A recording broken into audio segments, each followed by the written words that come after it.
چونکہ اب صورتحال یہ ہے کہ پاکستان کی پہچان صرف کرپشن، اس کا بس نہیں چلتا. وہ پاکستان کی اتنی سی بوٹی یا اپنے گاہ کی اتنی سی باریک سی بوٹی، اس کی چونچ ہے چھوٹی سی، جن کے جبڑے ہیں وہ پرچے اتارتے ہیں. اشرافیہ ہو یا عوام ہو، فیصلہ کرنا مشکل ہے کون زیادہ کرپٹ ہے.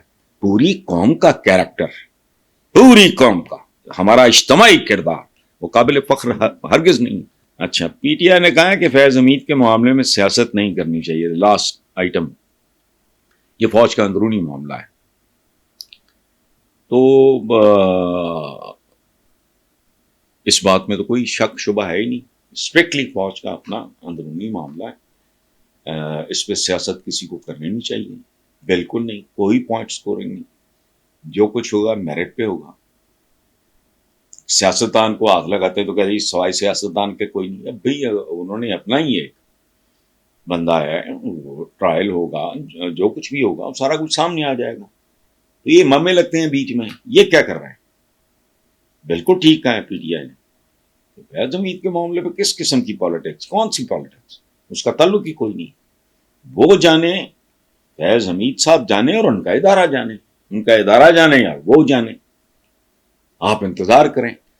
اور وہ جو ابھی میں نواز شریف کے حوالے سے بات کر رہا تھا کہ وہ کہتے ہیں کہ جی احتساب ہونا چاہیے، تو اگر اس لیول پہ شروع ہو گیا ہے تو پھر پتہ نہیں، رب کو پاکستان پہ رحم ہو جائے. یہاں احتساب ایک دفعہ اگر ٹھیک ہو تو سارے ڈنٹ میرا خیال ہے ملک کے نکل جائیں گے.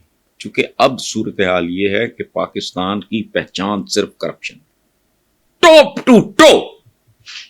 میں تو کہتا ہوں ریڈی والا بھی کرپٹ ہے، اس کا بس نہیں چلتا. وہ پاکستان کی اتنی سی بوٹی یا اپنے گاہ کی اتنی سی باریک سی بوٹی، اس کی چونچ ہے چھوٹی سی، جن کے جبڑے ہیں وہ پرچے اتارتے ہیں. یہی فرق ہے. ادروائز اشرافیہ ہو یا عوام ہو، فیصلہ کرنا مشکل ہے کون زیادہ کرپٹ ہے. وہ تو پھر اپنی طاقت کی بات ہے نا. میں کمزور ہوں، میں کم کرپٹ ہوں، آپ طاقتور ہیں، آپ زیادہ کرپٹ ہیں. فرق تو کوئی نہیں ہے. پوری قوم کا کیریکٹر، پوری قوم کا ہمارا اجتماعی کردار وہ قابل فخر ہرگز نہیں. نعرے مارنے ہیں اور اگر ملی نغمے سن کے ہم زندہ قوم ہیں اور یہ وہ اگر کرنا تو وہ کرتے رہو، کیا فرق پڑتا ہے؟ ان میں سے کوئی معصوم نہیں ہے، اور یہ ملزم بھی نہیں ہے، یہ مجرم ہے اور بڑے مجرم ہیں. خدا کا خوف کرو. بٹن دبایا تو فلانا، کیا دبایا ہوئے ہے؟ کک بھی نہیں. کہاں کھڑا ہے یہ ملک؟ میں لے کے گیا ہوں یہاں، خبر لے کے گیا جو کیمرے کے پیچھے کھڑا ہے. عوام نے کیا کیا؟ احتساب ہونا چاہیے، ہو تو صحیح. اس ملک میں یہی تو عذاب ہے کہ صحیح احتساب ہوا نہیں آج تک. اس کے نام پہ ڈرامے ہوئے ہیں، ٹوپی ڈرامے ہوئے ہیں. ادھروں واڑ گیا، ادھروں کٹ لیا، ادھروں کٹ گیا، ادھر واڑ لیا. مطلب اس طرح کی صورتحال ہے. کہاں تھے کل تک یہ لوگ؟ سب کچھ جھوٹ تھا.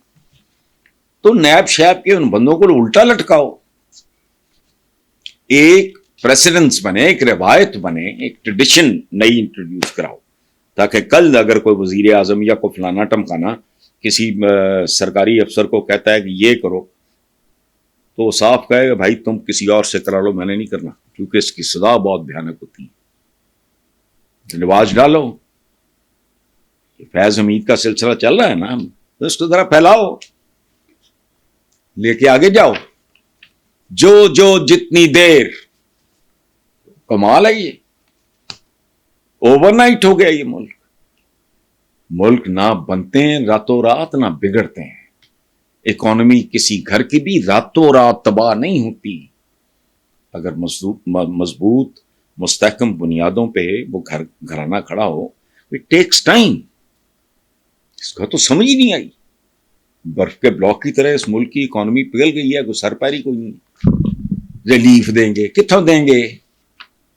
100 کی چیز کو 500 کا کر کے پھر اس کو 450 پہ لے آؤ تو وہ ریلیف ہو گیا.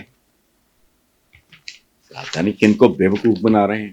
تو اس لیے نواز شریف صاحب کو ذرا مٹھ رکھنی چاہیے. احتساب کی بات آپ کو نہیں زیب دیتی. حضور آپ سے منسوب ایک جملہ پورے پاکستان نے سنا ہے. وہ جملہ کیا تھا کہ اگر میرے اثاثے، میری جائیدادیں میری آمدنی سے زیادہ ہیں تو کسی کو کیا؟ واہ وے، یہ تو بنیادی بات ہے. حضور منو سلوا کتوں اترے ہیں؟ اگر آپ کی مطلب میری ایک نون آمدنی ہے، ڈکلیئر ہوتی ہے، اس پہ ٹیکس دیا جاتا ہے، اسی کے مطابق میرے اثاثے ہیں. ختم. نارمل بات. بیونڈ انکم اگر آپ کے پاس کچھ ہے تو وہ کہاں سے آیا؟